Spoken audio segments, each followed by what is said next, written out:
welcome to the Heart of Titus with Dan and Tony, and we are super excited that you are with us again for this episode as we talk about the end times, but we're going to do it in a little bit different way. We want to encourage you to stay awake, as Paul told us that we need to be awake and sober at looking at the end times and the things that are coming. Hey, Tony, how you doing? Yeah, man, I'm doing good. I'm excited too, Dan. I mean, it's kind of like we're trying to encourage everybody to avoid Satan's anesthesia, Yeah. that he wants to conk you out spiritually, with all the stuff that'll be going down in the future, and really some stuff that's going on in our lives right now. Yeah. So if you didn't listen to part one of our series here, I encourage you to go back, and we do a lot of the setup where we explain how and why and what we're doing on this series. And I encourage you to go back and listen to that. But we want to jump right into it this week. We really want to get going. And we kind of left off because Jesus told us that there's going to be a time of deception. And we kind of want to start right there, and that we should be avoiding deception and how we're going to do that. And what is that even going to look like? Because when you're deceived, right? Yeah. In fact, we kind of left off with a passage in Second Thessalonians 2, where it says that not only will Satan work over time to deceive us when he shows up in the form of the Antichrist in that spirit, but God himself will send a powerful delusion to all those who refuse to love the truth. Right. And, man, we're talking some pretty deep stuff here. It's, when God himself wants to deceive you because you're not responding right to the revelation of who he is and what truth is. Well, this is part of the preparation process. And so now getting back to what we also mentioned last time in Matthew 24, which we're going to use kind of as our base text in Matthew 25 during this series, the disciples said, hey, when is this temple going to be knocked down that you're talking about? And what's the sign of your coming and of the age? And he didn't tell them when, but he told them what they needed to do. What they needed to do is make sure that nobody deceived them. Make sure you're not tricked. Make sure you don't think that you're all righteous and everything when you're really not. And because that's what Satan wants to do. And then he goes on to explain some of that. So let's go there now, Dan. Why don't we take a look at part of where we are today. Yep. In verse 5, it says, for many will come in my name saying I'm the Christ and will lead many astray. Well, there's a lot of false teachers. They may not stand up and beat their chest to say I'm the Messiah, even though there are some that do that. But we're just talking about people that teach stupid stuff that lead your heart astray. And I'm not going to get into all that right now because that's a rabbit trail. Yes, we could we could spend a whole podcast just on be wary of the deceivers. Yes. And you will hear of wars and rumors of wars, and see that you're not alarmed, for this must take place, but the end is not yet. I don't know about you, Dan, but I'm seeing Jesus saying this here. Look, you're going to hear about all kinds of stuff that's going to be scary, and it's going to make you think that I'm coming back soon. But he's saying, I'm not coming back soon, just because you hear about that stuff. So why would Jesus tell us not to get all worked up over these things? And I think it's because, when you can't keep a high level of adrenaline or stress going all the time. Right. So, Dan, what happens to us when we're stressed out? Well, yeah, you start questioning, number one, everything. You have no rest, you have no peace. When you're stressed out, it's bad for your health. You're short with people. You can't show love because everything's driving you nuts. So you can't show love to people because you're already stressed. You know what I mean? So if you're at a 10 emotionally at all times, you don't get a whole lot accomplished. And Jesus had something for us to accomplish and to do. So if we're always on the edge of our seat thinking that it's any second now, it's going to actually hinder our ability to do and have the peace of God in us and do what he's called us to do. Oh, yeah. And it wears you down. Oh, my gosh. When you're on that constant state of alert and readiness, I mean, when your adrenaline's pumping and pumping and pumping, eventually you just crash. Eventually you just let anything roll over you because you just got to get some rest and some peace. And that is, Jesus does not want us in that kind of spiritual state. He wants us to be within ourselves at all times. He wants us to always have the joy of the Lord as our strength. And it's hard to maintain joy, maintain your joy. I mean, quite honestly, if you're staring at CNN or Fox all day long, and you're watching about all the negative things and all the hypocritical things that are being pointed out, I mean, it could just make you crazy. It can make you mad, and then eventually that anger goes to frustration, and Right. it goes to depression. You can't serve Jesus well if you're in a depressed state. And so the Lord in his kindness is telling us, look, man, you're going to hear about all kinds of stuff. Don't Right. let it get to you, because these are just the beginning of the birth pains. I guess I'm getting ahead of myself there. He says, for verse 7, um, for nation will rise against nation and kingdom against kingdom, and there will be famines and earthquakes in various places. I mean, this is all horrible stuff. He says all these are but the beginnings of the birth pains. Right. In other words, okay, we're in a process here.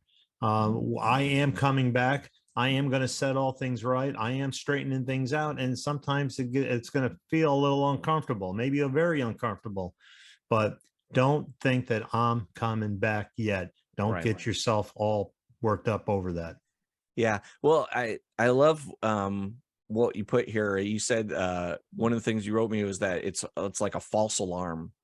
And there's Yeah. nothing, you think about it, how many times, you're in a situation. I remember in dorm living, is that, if the fire alarm went off, and then the fire alarm went off, and the fire alarm went off, and eventually you're just on edge. The fire alarm are always going off, but then you don't actually notice when there actually is a real fire and how to deal with, because you've been so worked up in the false alarms and the false things that are going on. So True um that.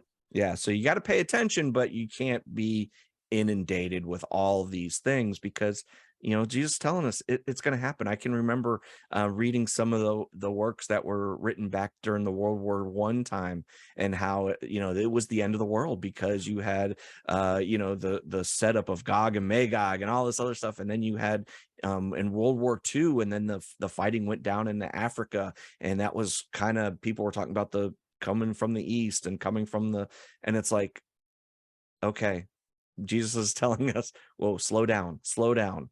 These things are going to happen. There's going to be wars. There's going to be rumors of wars. There's going to be nations rising against nations, famines, earthquake, pestilence. These things are going to be the natural things that are going to happen in a fallen world. No, that's so true. And the problem is that these things have the ability to impact us emotionally and therefore distract us. Right. But Jesus warned us above all things, don't be deceived, don't be led astray. The main object of our life is a pure and simple devotion to Jesus, loving God, loving our neighbor.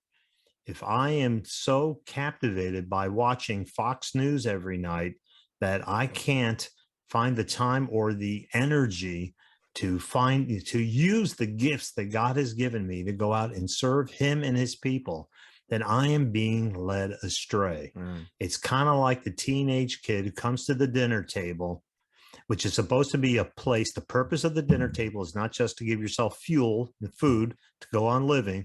It's a place for the family to reconnect and see how everybody's doing, right? But Hmm. when the teenager's sitting there with his smartphone and he's texting his girlfriend and he's looking at TikTok, and YouTube shorts, then and the mom says, hey, look at me. I'm here talking with you. He says, yeah, yeah, yeah. But he's being distracted from the Hmm. main purpose of that activity. Right. And in the same way, we cannot let the smartphone of the end times to distract us from our primary purpose and calling, which is to love God and to love each other.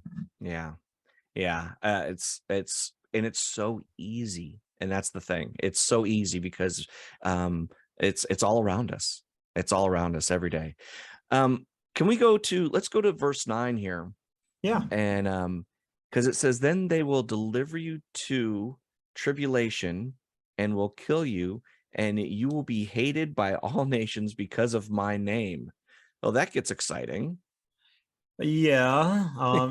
Good thing the Lord warned us about that. And Jesus said that because if they hated me, they're going to hate you too. Right.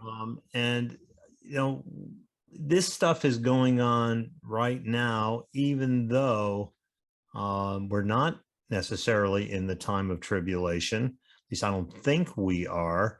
But you can't tell that to many Christians who are being persecuted severely around the world. I was reading Right.